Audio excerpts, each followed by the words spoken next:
ঈদের পরই আমিরে জামাত বাংলাদেশ জামাত ইসলামের আমির ডাক্তার শফিকুর রহমান একটি চমৎকার ঘোষণা দিয়েছে। এই ঘোষণা দেশবাসীকে জানিয়ে দেওয়ার আহ্বান জানাচ্ছি। দর্শক, আলোচনা শেয়ার করে আপনারা আমিরে জামাতের এই চমৎকার ঘোষণা দেশের প্রত্যেকটা মানুষের কাছে পৌঁছে দেওয়ার চেষ্টা করবেন ইনশাল্লাহ। জামাত আমাদের কাছে এটা পাঠিয়েছে অফিসিয়ালি। যে কোনো দুর্যোগে মানবতার কল্যাণে জামাত ছিল, আছে এবং থাকবে। এর মানে জামাতের যে কার্যক্রম, মানবতার পাশে দাঁড়ানো, অসহায় নিপীড়িত নিষ্পেষিত মানুষের পাশে দাঁড়ানো, জামাত এই কার্যক্রম চালিয়ে যাবে। কেউ জামাতকে জনগণ থেকে বিচ্ছিন্ন করতে পারবে না। ডাক্তার শফিকুর রহমানের ঈদের পরের এই ঘোষণাটাকে আমি তাৎপর্যপূর্ণ মনে করি। জামাত আছে বলেই এদেশের লক্ষ লক্ষ দারিদ্র মানুষ আশা করতে পারছে যে না, কোনো দুর্যোগে পড়লে জামাত আমাদের কাছে আসবে, ডাক্তার শফিকুর রহমান আমাদের কাছে আসবে।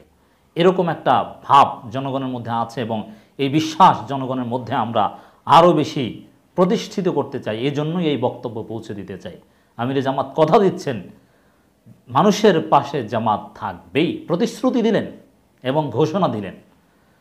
এজন্য শুধু সাংগঠনিক বলয়ের মধ্যেই জামাতের সহযোগিতা কার্যক্রম, সমাজ কল্যাণমূলক কার্যক্রম রাখা যাবে এবং জামাত রাখে না। যেখানেই বিপদ সেখানেই জামাত, তাতে আওয়ামী লীগ বিপদগ্রস্ত হোক আর অন্য ধর্মের লোকজন হোক। এবং জামাত, আপনাদের মনে আছে যে পঞ্চগড়ে নৌকাডুবির ঘটনা ঘটেছিল কয়েক বছর আগে, সেখানে জামাত ইসলামী সবার আগে সাহায্য নিয়ে পৌঁছে দিয়েছিল। এরকম যে জামাত আসলে জনগণের পাশে আছে, এটাই জামাত ইসলামী। সিলেটে শিলাবৃষ্টিতে ক্ষতিগ্রস্তদের মাঝে আমিরে জামাতের ঢেউটিন বিতরণ, মানে যে কোনো দুর্যোগ সেখানেই জামাত হাজির। এটাই রাজনৈতিক দল, এটাই ইসলাম। ইসলাম এটাই শেখায়, এটাই রাজনীতি। আমিরে জামাত ডাক্তার শফিকুর রহমান বলেছেন, দেশ জাতি চরম ক্রান্তিকাল অতিবাহিত করছে। দেশে ইসলাম ও ইসলামী আন্দোলন নিশ্চিহ্ন করার ষড়যন্ত্র চলছে। দ্রব্যমূল্যের সীমাহীন ঊর্ধ্বগতিতে দেশে বর্তমান অরাজক পরিস্থিতি বিরাজ করছে। খেটে খাওয়া হতদরিদ্র মানুষগুলো ঠিকমতো দুমুঠো ভাত খেতে পারছে না। এরই মধ্যে সম্প্রতি দেখেন, একটা বিষয় আমিরে জামাতের পরিবর্তন হয়েছে। এক সময় কারাগারে যাওয়ার আগে আমি প্রায় সমালোচনা করতাম, যখন এরকম জনগণের কাছে বিভিন্ন সহযোগিতা নিয়ে যেতেন তখন আল্লাহর কাছে দোয়া করতেন, সরকার যেন দাঁড়াতে পারে আহ্বান জানাতেন এবং তিনি জনগণকে সহযোগিতা করতেন।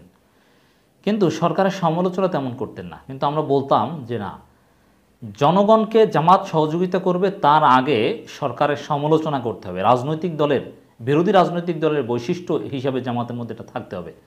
এখন দেখতে পাচ্ছি ঈদ উল ফিতরের শুভেচ্ছা, ঈদের পরে জনগণকে সহযোগিতা করা, সব ক্ষেত্রে স্টার্টিংটা সরকারের সমালোচনার মধ্য দিয়ে হয়। This is a smart politics. এটা জামাত এখন করছে, আমিরে জামাত করছেন।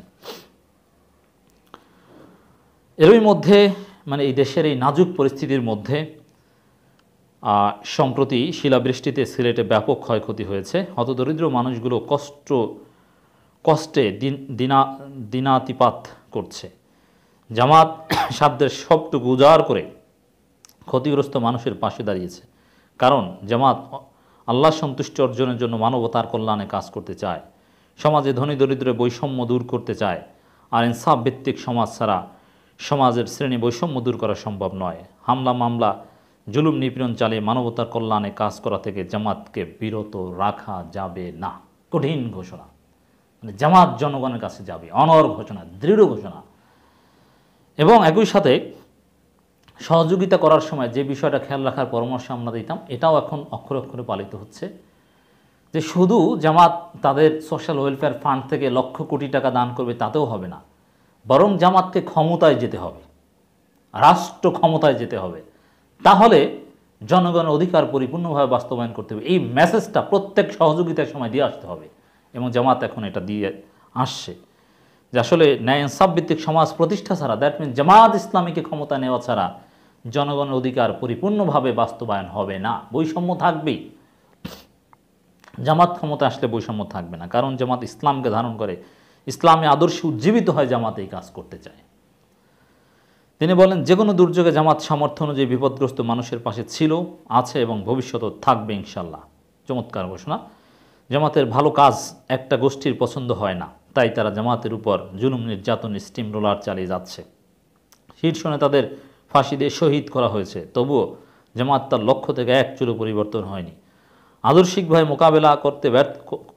মোকাবেলায় ব্যর্থ হয়েই জামাতের বিরুদ্ধে অপপ্রচার চালানো হয়, সীমাহীন জুলুম নিপীড়ন, হামলা মামলা, খুন গুম নির্যাতনের স্টিম রোলার চালানো হয়। ইনসাফ ভিত্তিক সমাজ বিনির্মাণে জামাতের এই পথচলা থামিয়ে দেওয়ার সাধ্য কারণেই মানবতার কল্যাণে জামাত কাজ করে যাবেই ইনশাআল্লাহ। জামাতের এই ঘোষণাগুলো জাতিকে আশান্বিত করে যে শত দুর্যোগ দুর্দশা শত কষ্টের মধ্যেও আশার আলো জামাত। তিনি গত শুক্রবারের কথা, ঈদের পরের দিনের কথা, সিলেট মহানগরী শাহপরান পশ্চিম থানার 24 নং ওয়ার্ড জামাতের উদ্যোগে নগরীর কুশিঘট এলাকায় শিলাবৃষ্টিতে ক্ষতিগ্রস্তদের মাঝে ঢেউটিন বিতরণকালে প্রধান অতিথির বক্তব্যে তিনি উপরোক্ত কথা বলেন। এরকম দৃশ্য বাংলার আনাচে কানাচে যেখানে যে কোনো দুর্যোগ সব জায়গায় জামাত এরকম ছড়িয়ে পড়বে, আমরা সেটাই দেখতে চাই। তবে সিলেটের মতো অন্যান্য শাখাগুলো এত সুন্দরভাবে পারে না। থানা আমির শাহেদ আলী সভাপতিত্বে ও সেক্রেটারি নজরুল ইসলামের পরিচালনায় ঢেউটিন বিতরণ অনুষ্ঠানে বিশেষ অতিথি হিসেবে উপস্থিত ছিলেন সিলেট মহানগর জামাতের আমির মোহাম্মদ ফখরুল ইসলাম ও নায়েবে আমির মাওলানা সোহেল আহমেদ। এর আগে আমরা দেখেছি দর্শক, পটুয়াখালীর বাউফলে শফিকুল ইসলাম মাসুদের এলাকায়, সেখানেও এরকম ক্ষতিগ্রস্তদের মাঝে জামাতের assistant secretary advocate Moazzem Hossain Helal সহ শফিকুল ইসলাম মাসুদরা সহযোগিতা করেছেন। তো এগুলো প্রচার করতে হবে, শুধু সহযোগিতা করলে হবে না, রাজনৈতিক প্রয়োজনে মানুষকে উৎসাহ দেওয়ার জন্য ব্যাপকভাবে প্রচার করতে হবে। আমাদের কাছে যারা পাঠায় আমরা সেগুলো প্রচার করি, পাঠাবেন আমাদের কাছে। সিলেট মহানগর জামাতের আমির মোহাম্মদ ফখরুল ইসলাম আর অনেকে ছিলেন। অন্যান্যদের মধ্যে উপস্থিত ছিলেন 24 নং ওয়ার্ডের সাবেক কাউন্সিলর সোহেল আহমেদ রিপন, 24 নং ওয়ার্ডের জামাতের সভাপতি আহমদ আলী মাসুদ, 21 নং ওয়ার্ড সভাপতি মুহিম আহমেদ মুহিম, 22 নং ওয়ার্ড সভাপতি আবু হাসান ও 32 নং ওয়ার্ডের সাবেক কাউন্সিলর পদপ্রার্থী সৈয়দ ফরহাদ হোসেন প্রমুখ। তো এখানে একেবারে ওয়ার্ড পর্যায়ের নেতারাও আমিরে জামাতকে কাছে পায়, এটাও তাদের উৎসাহের একটা কারণ। তা আমিরে জামাতের প্রতিনিধি সব জায়গায় কাছে থাকতে পারে। জামাত ইসলাম এভাবেই আত্মমানবতার সেবায় নিজেদেরকে উজাড় করে দিবে।